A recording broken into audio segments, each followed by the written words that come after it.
Qismət Rüstəmov deyir. O gün. O gün. Sən dodağında qırmızı qətiyyət, əynində qadın hüquqları və qaşqabaq gəlmişdin görüşə. Mən boğazıma qara bir ciddiyyət taxıb, təraş olub bəyəndiyin ətirdən də vurmuşdum. O gün idi, o gün. 13-cü cüməyə düşmüşdü. Aras kafesində ayrılmaq üçün görüşürdük. Azərbaycan kimi. Afisant bizi görən kimi öskürmüş, sifətinə gülüş, dilinə hazır rusca sözlər geyinib gəlmişdi yanımıza. Mən günah anandadır salatı, yanında sən məni başa düşməzsən qızartması istəmişdim. Sən özün bilərsən şorbası demişdin.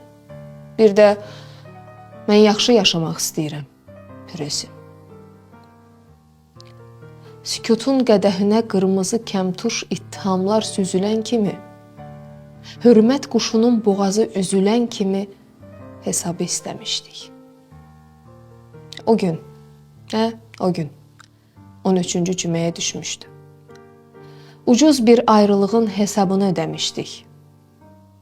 Alman hesabı. Sən masadan sənə qalmamışam deyərcəsinə çantanı götürüb getmişdin. Mənsə addımlarımın saatını çox geri çəkmişdim. Amma qürurumdan, çınarlarla qohum qürurumdan. Sən bir meduza kimi uzaqlaşarkən dönüb baxmamışdın arxanca. Arada düşünürəm o günü. Dönüb baxmışdınmı arxamca? Baxmışdınsa axı nədən o gün o küçədə bircə heykəl vardı? Nizaminin heykəli.